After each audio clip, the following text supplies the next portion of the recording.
ये हमारे समाज की एक बड़ी तादाद हमारे नौजवानों की आज उसका ये लाइफ स्टाइल है। उन नौजवानों के अंदर ये दीन से दूरी क्यों है, एक सवाल। और एक चीज मैं और गौर कर रहा हूं पिछले चंद सालों से, और आपने भी शायद इस बात को महसूस किया होगा कि हमारे गैर मुस्लिम नौजवानों के अंदर अपने दीन को लेकर के, अपने मजहबी शियार को लेकर के, अपनी ड्रेस को लेकर के, अपने मजहबी कल्चर को लेकर के उनके अंदर और ज्यादा एहसास पैदा हो रहा है, और हसास हो रहे हैं।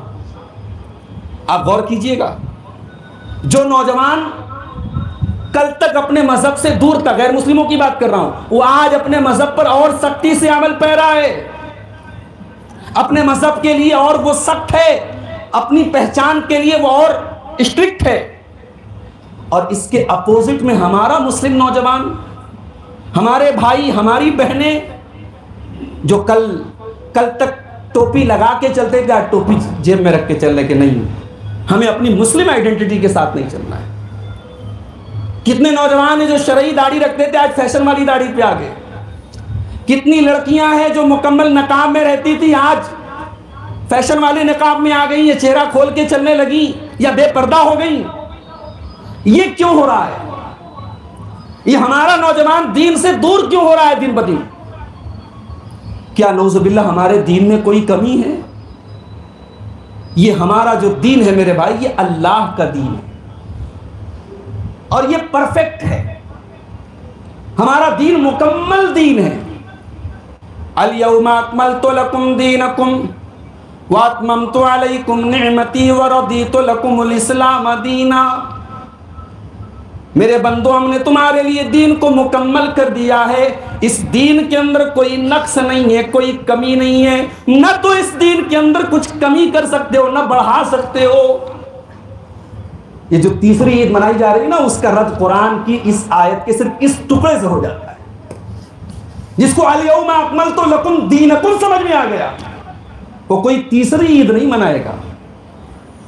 और वो जो किसी ने कहा है कि निसार तेरी चहल पहल पे हजारों ईदे रबीउल अव्वल सिवाय इबलीस के, जहां में सभी तो खुशियां मना रहे। तो जवाब में मैंने भी एक शेर कहा था, ये बिदअतों की चहल पहल है, ये दीन अहमद नहीं है यारो।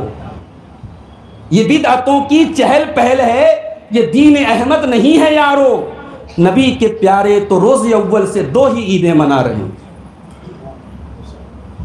तो मेरे भाई, ये तीसरी ईद, अच्छा हमने ये भी सुना आपके मुंबई में कि आज हमारे गैर मुस्लिम भाइयों का त्यौहार था, तो इस ईद को अगले दिन के लिए ट्रांसफर कर दिया गया।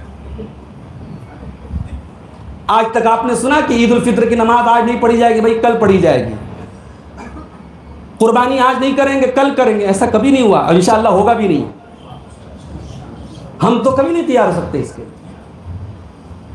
इसका मतलब कि ये ईद बनावटी ईद है। अल यौमा अकमलतु लकुम दीनकुम। इमाम मालिक रहमतुल्लाह अलैह ने बड़ी प्यारी बात कही थी। उनका ये टुकड़ा जिसने, उनकी ये बात जिसने समझ ली, इंशाअल्लाह ता हयात को बिलात से दूर रहे। इसी आयत को सामने रख करके इमाम मालिक ने कहा था, फमा लम यकुन यौमइज़िन दीनन फला यकुन यौम दीना, कि ओ लोगों, ये कुरान की आयत नबी के दौर में नाजिल हुई थी और अल्लाह ने कहा कि आज मैंने दीन मुकम्मल कर दिया। गोया नबी की हयात में, नबी की मौजूदगी में दीन मुकम्मल हो चुका है। तो जो उस दिन दीन का हिस्सा जो चीज नहीं थी, वो 2023 में, 2022 में, 18वीं सदी में, 15वीं सदी में, 21वीं सदी में, कयामत तक किसी भी दौर में कोई नई चीज लेके आ जाए, वो दीन का हिस्सा नहीं बन सकती, क्योंकि दीन तो उसी दिन मुकम्मल हो गया था जिस दिन कुरान की आयत नाज़िल। ये अल्लाह का दीन है मेरे भाई। ये बंदों का बनावटी, ये मेड बाई वुमेन नहीं है, ये मेड बाई मैन नहीं है, ये मेड बाई अल्लाह है। ये दीन अल्लाह का दीन है। और कभी आप गौर कीजिए मेरे भाई, हमारा दीन फितरत के मुताबिक है। दुनिया के बहुत सारे मजहब हैं, उनमें से आप रहबानियत को तरजीह दी गई। शादी मत करो, जाओ इबादत खाने में रहो, वहीं जिंदगी गुजारो। नतीजा क्या निकलता है भाई? अल्लाह ने इंसान के अंदर एक रिक्वायरमेंट तो रखी है ना, मर्द को औरत की जरूरत है, औरत को मर्द की जरूरत है। आपने इबादत के नाम पे और रहमानियत के नाम पे उसको कुचलने की कोशिश की। नतीजा क्या निकला? कितने पादरी हैं, कितने राहिब हैं जिनके स्कैंडल सामने आए, और काम करने वाली जो उनके यहाँ खवातीन जो अपने अपने माँ बाप को अपना घर बार छोड़ के आई थी कि साहब हम अल्लाह को राजी करेंगे, उनके साथ उन्होंने गलत काम किए। बहुत सारे स्कैंडल सामने आए। इस्लाम के अंदर ऐसा कोई कॉन्सेप्ट नहीं। इस्लाम का जो नबी है, हमारे प्यारे नबी जनाब मोहम्मद रसूलुल्लाह सल्लल्लाहु अलैहि वसल्लम, आपने 9 बीवियों को इकट्ठे रखा है और एक बेहतरीन शौहर का किरदार आपने अदा किया। तुमसे एक नहीं संभलती, मेरे नबी ने 9 को एक साथ रखा है, और क्या मजाल के किसी को शिकायत का मौका दिया। आज तो मौलवी साहब हैं, इमाम साहब हैं, हजरत जी हैं, सारा मोहल्ला उनकी इज्जत करता है। घर में बीवी ने कुछ कह दिया तो बड़ा गुस्सा आ जाता है कि अरे सारा समाज मेरी इज्जत करता है, तू ऐसे बोल रही है। या नबी की बीवियां नबी पर से नाराज भी होती थी भाई साहब, नबी से रूठती भी थी, नबी मनाते भी थे। नबी, अल्लाह के नबी अपना जो भी प्रोटोकॉल सहाबा के दरमियान था वो घर में अप्लाई नहीं करते थे। घर में आप एज अ हस्बैंड दाखिल होते थे, शौहर की हैसियत से दाखिल होते। अम्मा आयशा से पूछा गया अल्लाह के नबी घर में क्या करते थे? आप फरमाती हैं काना बशरम मिनल बशर, आप घर में एक इंसान थे। यफली सौबहू, अपने कपड़े को खुद झाड़ लिया करते थे। वयहलबु शातहू, अपनी बकरी का दूध खुद दूह लिया करते थे, और अपने घर वालों के कामों में हाथ बटा दिया करते। सौतने थी, अगरचे इस उम्मत की माएँ थी, उनसे बेहतरीन इस दुनिया में औरतें नहीं गुजरी हैं, मगर इंसान तो थी। सौतन होने की हैसियत से गैरत थी उनके अंदर। उस गैरत को भी अल्लाह के नबी फेस करते थे। हजरत उम्मे सलमा के यहाँ से हलवा आया, प्लेट में रख करके अल्लाह के प्यारे हबीब हजरत आयशा के पास थे। हजरत आयशा ने मारे गुस्से में प्लेट उठा के दे मारा जमीन पे, प्लेट टूट गया, 2 हिस्से में फट गया। अल्लाह के नबी गुस्सा नहीं हुए, नाराज नहीं हुए, डांटा नहीं अम्मा आयशा को। आपने बड़े प्यार से कहा गारत उम्मुकुम, तुम्हारी अम्मा नाराज हो गई है, तुम्हारी अम्मा को गैरत आ गई। आपने अम्मा आयशा के किचन से प्लेट मंगाया और सही सालिम प्लेट हजरत उम्मे सलमा के घर में भिजवा दी। ये अल्लाह के नबी की मैरिटल लाइफ थी मेरे भाई। तो हमारा जो दीन है ये मुकम्मल दीन है, ये अल्लाह का दीन है। हमारे दीन में नौजुबिल्लाह कोई कमी नहीं है। हमारा दीन तो वो है कि कदम कदम पे हमारी मजबूरियों का ख्याल इस दीन में रखा गया। सफर की हालत में है, बनारस से मुंबई फ्लाइट से आए हैं भाई साहब, लेकिन है तो सफर में, घर पे नहीं है। शरीयत कहती कोई बात नहीं, आप 4 रकात वाली नमाज 2 रकात पढ़ लीजिए, 2 नमाजों को जमा कर लीजिए। पानी नहीं है, पानी की किल्लत है, कोई मसला है, तयम्मुम कर लीजिए। जंगल में है, किबला नहीं मालूम हो रहा है, कोशिश कीजिए, नहीं पता लग रहा है, किसी एक साइड को किबला अंदाजा करके नमाज पढ़ लीजिए, नमाज मत छोड़िए। बीमार है, खड़े होकर नहीं पढ़ सकते, बैठ के पढ़ लीजिए। कौन सी जिंदगी की ऐसी सिचुएशन है मेरे भाई जिसका हमारी शरीयत में सॉल्यूशन ना हो, हल ना हो? ये अल्लाह का दीन है मेरे भाई। दीन में कमी नहीं, कमी हमारे अंदर। आज हम दीन से दूर हो गए हैं, ये हमारी नालायकी है। अल्लाह का दीन तो कंप्लीट है मेरे भाई। और एक बात और कान खोल के सुन लो, ये जो हम मिंबरों से चिल्लाते हैं कि नमाज पढ़ो, तुम नमाज पढ़ने आओगे तुम्हारा भला है मेरे भाई, और तुम नमाज नहीं पढ़ोगे तो तुम्हारा नुकसान है। सारी कायनात के लोग मिल करके अल्लाह की बारगाह में सजदा करें, अल्लाह की हुकूमत में कोई बढ़ोतरी नहीं हो जाएगी। और सारी कायनात अल्लाह की बागी हो जाए, अल्लाह के कुदरत में और उसकी सल्तनत में कोई कमी आने वाली नहीं। ये हदीस कुदसी के अल्फाज है। अल्लाह कहता है, ऐ मेरे बंदो, तुम्हारे पहले के लोग, बाद के लोग, इंसान जिन्नात सब मिल करके सबसे मुत्तकी इंसान की तरह नेक हो जाएं, तब भी मेरी हुकूमत में कोई बढ़ोतरी नहीं हो जाए। और सब नाफरमान हो जाएं, मेरी हुकूमत में कोई कमी नहीं हो जाएगी। तो दीन से हम दूर हैं मेरे भाई, ये फैक्ट है, ये सच्चाई है कि आज हम दीन से दूर हैं। और मुझे वो हदीस याद आती है, आज हम दीन से दूर हैं, ये पेशिन गोई अल्लाह के प्यारे नबी ने 1400 साल पहले कर दी थी।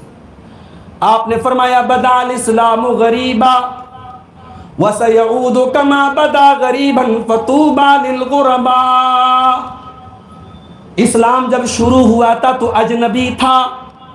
मक्के की गलियों में जब अल्लाह के नबी तौहीद की आवाज को बुलंद करते थे, तो 360 बुतों की इबादत करने वाले मजाक उड़ाया करते थे और कहते थे अजाल अल आलियत इलाहम वाहिदा इन हाज़ा लशैउन उजाब। ऐ मोहम्मद तुम कैसी बातें कर रहे हो, हम अपने सारे माबूदों को छोड़ करके एक माबूद की इबादत करें, ये तो बड़ी अजीब बात है। हमारे वो भाई जो तीसरी ईद नहीं मनाते ना, तो 2 दिन थोड़ा अपने आप को बड़ा अनकंफर्टेबल महसूस करेंगे, यार सब लोग जश्न मना रहे, हम लोग बैठे हुए हैं। तो भाई ये दौर तो आएगा, दीन पर चलने वाले अजनबी हो जाएंगे, दीन के खिलाफ होने वाले काम आपको बड़े खूबसूरत लगेंगे, बड़े डिजाइनदार लगेंगे, बड़े आकर्षक लगेंगे। अल्लाह के नबी ने कहा इस्लाम शुरू हुआ था तो अजनबी था, और इस्लाम आगे चल करके फिर अजनबी हो जाएगा। मुंबई के लोकल में सफर कीजिए आप, बेपर्दा और बेहया औरतें आपको बड़ी तादाद में मिलेंगी, शर्म हया वाली और मुकम्मल पर्दे वाली, नकाब वाली आपको चंद मिलेंगी। वो उन हजारों के बीच में बेचारी अजनबी है।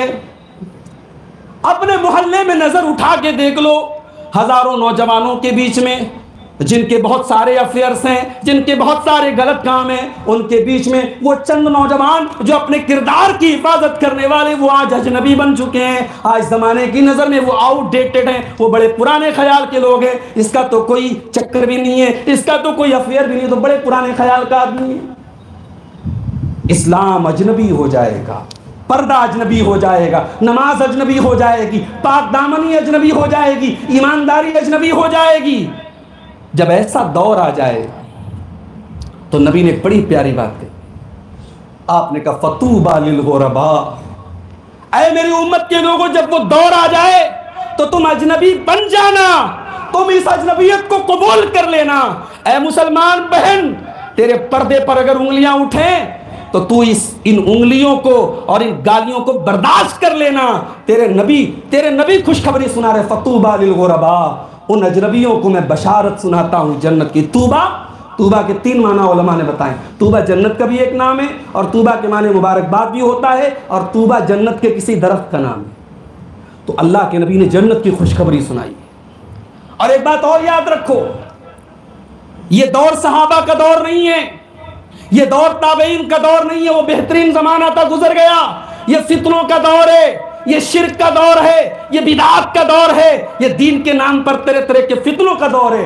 अगर आप ये समझते हैं इस दौर में आप दीन पर चलेंगे और लोग आपको हाथों हाथ लेंगे, आपका इस्तकबाल करेंगे, आपके लिए बड़ी आसानी रहेगी, तो आप गलत फहमी में जी रहे हैं। आप दीन पर अमल करेंगे, आजमाइशें आएंगी, आजमाइशें आएंगी, आजमाइशें आएंगी, कांटे आएंगे आपके रास्ते में। अल्लाह के नबी ने फरमाया याती अलन्नासी ज़मानुन, याती अलन्नासी ज़मानुन, लोगों के ऊपर एक ज़माना वो भी आएगा अल्लाह के दीन को के ऊपर कायम रहने वाला, कल काबिज़ अलल जमरी, उस इंसान की तरह होगा जिसके हाथ में आग का अंगारा हो। अपने हाथ में आग का अंगारा लेकर जैसे इंसान छटपटाता है, दीन पर कायम रहने वाला इंसान उस दौर में परेशान रहेगा। तो दीन से आज हम दूर हैं मेरे भाई, ये तो नबी की हदीसें बता रही हैं। सवाल ये, इसका रीजन क्या है? क्यों आज हमारा नौजवान, हमारे मर्द, हमारी औरतें, हमारे बच्चे आज दीन से क्यों दूर हो रहे हैं? उसमें जो सबसे पहली वजह मुझे समझ में आती है, हमारा जो नौजवान आज दीन से दूर है, वो इसलिए दूर है क्योंकि उसे टारगेट किया गया है। अभी कल मेरा प्रोग्राम था यहाँ कोकन के इलाके में, अलीबाग एक जगह, वहाँ पे प्रोग्राम था। एक साहब ने हमसे कहा कि मौलाना आप इस मौजू पर थोड़ा सा ज़रूर, जहाँ भी बम्बई में आप बोले इस पर ज़रूर बोले। मैंने कहा क्या मामला है? बोले आजकल ऑनलाइन जुआ बहुत खेला जा रहा है, ये ड्रीम 11, ये फलाना, ये ढिकाना, क्रिकेट मैच हो रहा है, IPL हो रहा है, एशिया कप हो रहा है, हर मैच के साथ सट्टा लग रहा है, और हमारा नौजवान उसमें हिस्सा ले रहा है। और ये जो ऑनलाइन जुआ खेला जा रहा है, इसको आकर्षक बनाने के लिए बड़े बड़े स्टार इसका प्रचार कर रहे हैं, बड़े बड़े फिल्मी हीरो हीरोइन उसका प्रचार कर रहे हैं। और इतना ही नहीं, उन्होंने ये भी बताया, इसी बंबई के ही रहने वाले हैं वो, उन्होंने कहा मौलाना इसमें जो इनाम की जो रकम है ना बड़ी बड़ी, इसमें खास तौर से मुसलमान नौजवानों का नाम ज़्यादा आता है कि भाई नाला सुपारा के खुर्शीद भाई को 1 करोड़ रुपया मिल गया ड्रीम 11 की तरफ से, या फला नसीम साहब या फला अब्दुलरहमान साहब, इसमें ज्यादा मुसलमानों का नाम मिलता है ताकि मुसलमान ज्यादा आकर्षित हो इन सब चीजों में। आपका दुश्मन बहुत होशियार है, वो आपको बिजनेस नहीं करने देना चाहता। बिजनेस करेंगे आपकी कमर तोड़ दी जाएगी। हाँ, आप जुए और सट्टे में कंगाल हो जाएं। हमारे बनारस के करीब में मऊ एक शहर है, वहां एक नौजवान ने रमजान में खुदकुशी कर ली इसी जुए के चक्कर में मेरे भाई, इसी ऑनलाइन गैम्बलिंग के चक्कर में। उसी मऊ की सरजमीन पर एक नौजवान, उसने लोगों से कर्जे मांग मांग करके ऑनलाइन जुआ खेला। लोगों ने बताया कि 70-75 लाख, मिडिल क्लास का आदमी 70-75 लाख रुपए का कर्जा उसके ऊपर हो गया। आज उसके माँ बाप, उसके भाई बहन घर से निकल नहीं सकते। ये हालत है, कर्जदार दौड़ रहे हैं, कर्जखा दौड़ रहे हैं। मेरे भाइयों, हमें और आपको टारगेट किया जा रहा है। हमारे नौजवान को खास तौर से ऐसी चीजें परोसी जा रही तो दीन से दूर हो जाए। तेरा नाम तो अब्दुल्ला रहे, तेरा नाम तो अब्दुर्रहमान रहे, मगर तेरे मुंह में गुटखा रहे, तू सिगरेट के धुएं में अपने जिस्म को उड़ाता रहे, तू नशे में गर्क रहे, तू जिना में गर्क रहे, तू हरामखोरी में गर्क रहे। आज हमारे नौजवानों को खास तौर से टारगेट किया जा रहा है, क्योंकि हमारे दुश्मन को पता है ये नौजवान इस कौम की शह रग हैं।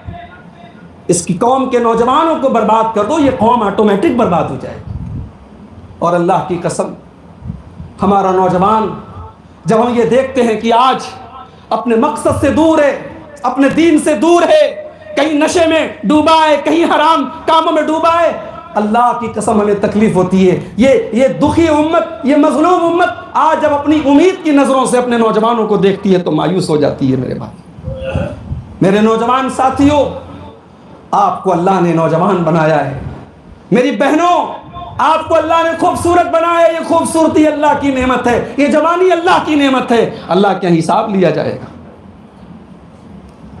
एग्जाम आने वाला होता है ना, तो स्टूडेंट परेशान रहता है किसी तरीके से उसको पेपर का क्वेश्चन मिल जाए। हमारे बिहार वगैरह में तो आपने सुना भी होगा, कई बार ऐसा होता है कि 10th के या 12th के पेपर लीक हो गए, करोड़ों रुपया लोग दे करके पेपर लीक कर देते हैं। तो एग्जाम के पहले अगर सवाल पता लग जाए तो हर आदमी पास हो जाएगा। कयामत के दिन जो एग्जाम हमें देना है, मैं कुर्बान जाऊं अपने प्यारे नबी सल्लल्लाहु अलैहि वसल्लम के ऊपर, आपने उस दिन का पर्चा आउट कर दिया और कयामत के दिन का पहला पर्चा और पहले पर्चे के 5 सवाल आपने बता दिए। ला तज़ूलु क़दमा इब्ने आदम मिन इंद रब्बिही यौमल क़ियामा। कयामत के दिन इंसान अपनी जगह से हिल नहीं सकता जब तक 5 सवालों का जवाब न दे दे। वो जवाब अब्दुल गफ्फार को भी देना है, मौलाना फारूक